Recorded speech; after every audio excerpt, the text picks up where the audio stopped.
کہ جب ہجرت ہوئی، ہجرت کے بعد سے مسلمان خوشحال ہوئے، مسلمان کامیاب ہوئے، اسلامی حکومت دور دور تک پھیلی اور اسلام کا بول بالا ہوا. حضرت عمر رضی اللہ عنہ نے حضرت علی رضی اللہ عنہ سے فرمایا انت احق، آپ سب سے زیادہ حقدار ہیں کہ آپ کی رائے کو قبول کیا جائے. اور ہجرت کی سال کو متعین کر کے محرم الحرام کی پہلی تاریخ متعین کی گئی اور ہجری سال قرار پایا.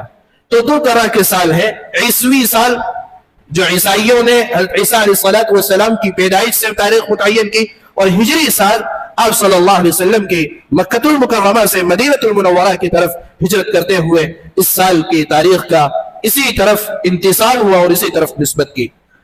افسوس یہ ہوتا ہے کہ ہمیں تاریخ معلوم نہیں ہے، اسلامی تاریخ ہمیں معلوم نہیں ہے، اور ہجری تاریخ بھی ہم یاد نہیں رکھتے ہیں. یہ تو یاد ہے کہ آج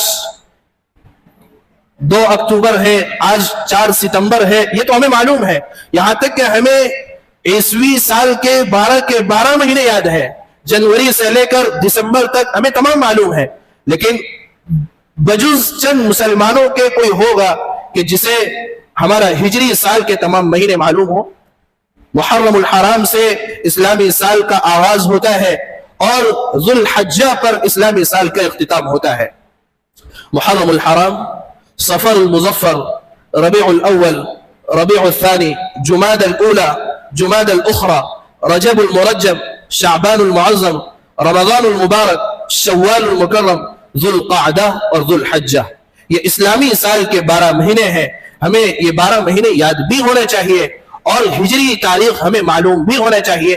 آج تو یاد ہوگی کہ آج چونکہ یوم عاشورہ ہے، 10 محرم الحرام ہے، یہ تو یاد ہے. اس کے علاوہ ہمیں کچھ یاد نہیں رہتا. ہمیں چاہیے کہ ہم اسلامی تاریخ کو پڑھیں. تو آج کے جمعہ میں ایک بات تو یہی کہنی تھی کہ محرم الحرام سے اسلامی تاریخ کی ابتدا ہوتی ہے. اور جب محرم الحرام کا مہینہ شروع ہوتا ہے، یا یوں کہیے کہ عیسوی سال جب شروع ہوتا ہے تو لوگ مبارکباد دینے لگتے ہیں. اور اسی طرح جب اسلامی سال شروع ہوا، واٹس ایپ کے ذریعے، سوشل میڈیا کے ذریعے لوگ آپس میں خوب مبارکباد دیتے ہیں. لیکن یہ کہ ایسے موقع پر ہمیں اپنا احتساب کرنا چاہیے، ایسے موقع پر ہمیں اپنا جائزہ لینا چاہیے، ایسے موقع پر ہمیں اپنے آپ کو جانچنا چاہیے کہ 1 سال میرا اپنی زندگی کا ختم ہو چکا ہے، 1 سال میں موت کے قریب ہو چکا ہوں. میرا اپنی زندگی کا کیا معاملہ رہا، میرے اپنے اخلاق کا کیا معاملہ رہا، میرے اپنے اعمال کا کیا معاملہ رہا، میری عبادتیں کہاں تک پہنچی ہے. اللہ کے نبی صلی اللہ علیہ وسلم نے ارشاد فرمایا، حضرت علی بن ابی طالب رضی اللہ عنہ کی روایت، آپ نے ارشاد فرمایا من استوى یومہ فهو مغبون. آپ صلی اللہ علیہ وسلم نے ارشاد فرمایا کہ جس شخص کے دونوں دن برابر ہوں، ایک پچھلا دن اور ایک آج کا دن، ایک کل کا دن اور ایک آج کا دن، جس کے دونوں دن برابر ہو، یاد رکھے کہ وہ دھوکے میں پڑا ہوا ہے، وہ دھوکے میں ہے، وہ فریب میں ہے. آدمی اپنے دنوں کو جانچتا ہے. آدمی جب رات کو دکان بند کر کے، کاروبار اور کارخانے کا شٹر ڈاؤن کر کے اپنے گھر کو جاتا ہے، گھر جانے سے پہلے وہ دکان کا غلہ چیک کرتا ہے. وہ گھر جانے سے پہلے روزانہ کی انکم کو دیکھتا ہے. وہ یہ دیکھتا ہے کہ کل کے مقابلے میں میرا اضافہ ہوا کہ نہیں ہوا، کل کے مقابلے میں میری بڑھوتری ہوئی کہ نہیں ہوئی، کل میری انکم 10,000 تھی، آج اضافہ ہوا کہ نہیں ہوا. آپ صلی اللہ علیہ وسلم نے ارشاد فرمایا مومن کو چاہیے کہ وہ اپنے دنوں کو جانچے. وہ یہ دیکھے کہ کل میری قرآن کی تلاوت اتنی تھی، کیا آج میری قرآن کی تلاوت اس سے زیادہ ہوئی کہ نہیں ہوئی. وہ یہ دیکھے کہ کل میری عبادتوں کا حال یہ تھا، آج میری عبادتیں زیادہ ہوئی یا نہیں ہوئی. آپ صلی اللہ علیہ وسلم نے ارشاد فرمایا اگر کوئی شخص ایسا ہے کہ جس کے دونوں دن برابر ہیں، کل کا دن بھی برابر ہے، آج کا دن بھی برابر ہے، کل بھی اس نے 2 نمازیں پڑھی، آج بھی اس نے 2 نمازیں پڑھی، فرمایا کہ وہ دھوکے میں ہے، وہ فریب میں ہے. کوئی اس میں بڑھوتری نہیں ہوئی، کوئی اس میں اضافہ نہیں ہوا، کوئی اس کے اعمال میں، عبادات میں، قرآن کی تلاوت میں، اخلاق میں، معاشرتی زندگی میں، معاشی ماحول میں کوئی اضافہ نہیں ہوا. حال یہ ہے کہ اگر ہمارے گزشتہ سالوں کو دیکھا جائے اور آج کے سال سے کمپیئر کیا جائے، آج کے سال سے موازنہ کیا جائے، تو گزشتہ سالوں میں اور آج کے سال میں کوئی فرق نظر نہیں آتا. فرق اس انداز سے نظر آ سکتا ہے کہ ہو سکتا ہے کہ گزشتہ سال ہمارا اس سال کے مقابلے میں بہتر گزرا ہو، گزشتہ رمضان ہمارا اس رمضان کے مقابلے میں بہتر گزرا ہو، گزشتہ ایام ہمارے اس دن کے مقابلے میں بہتر گزرے ہو. اس لیے ہمیں چاہیے قرآن نے ایک ہدف متعین فرمایا، قرآن نے مومن کا رخ متعین فرمایا، قرآن نے بار بار کہا سابقوا الى الخیرات فاستبقوا الخیرات سارعوا الى مغفرة من ربکم۔ قرآن ہدف متعین کر رہا ہے، قرآن رخ متعین کر رہا ہے۔ آدمی جب صبح بیدار ہوتا ہے اپنا رخ متعین کرتا ہے، اپنا گول سیٹ کرتا ہے، اپنا ہدف متعین کرتا ہے۔ کسی آدمی کا ہدف تجارت ہے، کسی آدمی کا ہدف بزنس ہے، کسی آدمی کا ہدف زمین و جائیداد ہے، کسی آدمی کا گول عزت، ناموری اور شہرت ہے۔ قرآن رخ متعین کر رہا ہے کہ آپ کی زندگی کا رخ، آپ کی زندگی کا ہدف اللہ کی طرف سے مغفرت کا ہدف ہے۔ اللہ کی طرف سے یہ ہدف متعین کیا گیا کہ آپ کی زندگی کا رخ بھلائیاں ہونی چاہیے، آپ کی زندگی کا رخ عبادات ہونے چاہیے، آپ کی زندگی کا رخ قرآن کی تلاوت ہونی چاہیے۔ بڑا افسوس ہوتا ہے کہ ہم شہادت حسین، حضرت امام حسین رضی اللہ عنہ کی شہادت کا دن تو یاد رکھتے ہیں، اور ایسے موقع پر نہ جانے کتنی بدعات اور خرافات اور واہیات اور بکواس میں پڑ جاتے ہیں، لیکن یہ کہ کس موقع پر کس لیے حضرت امام حسین رضی اللہ عنہ کی شہادت وجود میں آئی، اور آپ کس انداز سے شہید کیے گئے کہ ظہر کا وقت ہے اور آپ ظہر کی نماز کی اجازت چاہ رہے ہیں، اور ظہر کی نماز میں سجدے کی حالت میں آپ کے سر کو بدن سے جدا کر دیا جاتا ہے۔ کیا وہ قربانیاں ہماری لگی؟ کیا وہ شہادت دین اسلام کی خاطر ہم نے دی؟ کیا وہ جذبہ ہم نے دین اسلام کے پھیلانے کی خاطر یا دین اسلام کو اپنانے کی خاطر اسلام کے لیے پیش کیا؟ نہیں کیا۔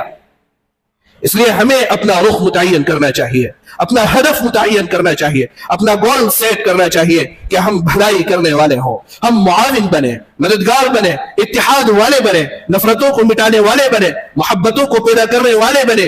سال کا آغاز ہوا ہے، ہم ہدف طے کریں کہ انشاءاللہ 5 نمازوں کی پابندی کریں، کم از کم اس ایک ہدف کو تو ہم اپنائیں، نماز کی پابندی کو تو ہم اپنائیں۔ یہی پیغام ہے یوم عاشورہ کا، یہی پیغام ہے صحابہ کرام کی زندگی کا۔ حضرت عمر رضی اللہ عنہ کی شہادت وجود میں آتی ہے کہ آپ فجر کی نماز میں منبر پر ہیں اور آپ کو خنجر مارا گیا، اور صحابہ کرام رضوان اللہ تعالی علیہ مجمعین نمازوں میں ہیں، آپ شہید کر دیے گئے۔ تو نماز نہ چھوٹنے پائے، کم از کم ہم اپنا یہ ایک ہدف متعین کریں، مسجدوں کو آباد کرنے والے بنے۔ مسجدوں کی بربادی میں سب سے زیادہ کردار باہر والوں کا نہیں ہے جتنا اندر والوں کا ہے۔ ہم نے مسجدوں کو ویران کیا، نتیجہ یہ ہوا کہ باہر سے پھر حملے ہوئے اور باہر سے پھر تکالیف آئی اور پریشانیاں آئی۔ اس لیے قرآن مجید نے جو ہدف متعین کیا فاستبقوا الخیرات سابقوا الى الخیرات سارعوا الى مغفرة من ربکم، آپ صلی اللہ علیہ وسلم نے ہدف متعین فرمایا بادروا بالاعمال الصالحہ۔ لہذا اس ہدف کو اپنانا چاہیے، خیر کو اپنے اندر لایا جائے، خیر کو اپنے اندر وجود بخشا جائے، اپنے دلوں کے اندر اللہ کے اطاعت و فرما برداری کے جذبے کو پیدا کیا جائے، اپنی زندگی کو اللہ کے اطاعت و فرما برداری سے سرشار کیا جائے۔ اس کے بغیر کوئی زندگی نہیں ہے۔ اور یہ حدیث ہمیں یاد رہے، من استوى یومہ فہو مغبون، آپ صلی اللہ علیہ وسلم کا ارشاد کہ جس شخص کے یہ 2 دن برابر ہو جائیں، جس کے 2 دن برابر ہوں تو وہ دھوکے میں ہے۔ ہم اپنا جائزہ لیں کہ میرا کل کیسا تھا اور آج کیسا ہے، میری کل کی عبادتیں کیا تھی، آج کی عبادتیں کیا ہے، میرے کل کے قرآن کی تلاوت کا کیا معمول تھا، آج کیا ہے۔ کل میں نے 1 پارہ پڑھا تھا تو آج فکر ہو کہ میں 2 پڑھوں۔ اگر کل میں نے 5 میں سے 4 نمازیں پڑھی تھی تو فکر ہو کہ میں 5 نمازوں کا پابند بن جاؤں۔ اگر کل میں نے کسی کے ساتھ حسن سلوک کیا ہے تو فکر ہو کہ ہم اور اس سے زیادہ رواداری کا معاملہ کرنے والے بنے اور اس سے زیادہ معاون بنے۔ یہی محرم الحرام کا پیغام ہے، یہی اسلامی تاریخ کے آغاز کا پیغام ہے۔ اللہ تعالی عمل کی توفیق عطا فرمائے۔ وآخر دعوانا الحمد للہ رب العالمین۔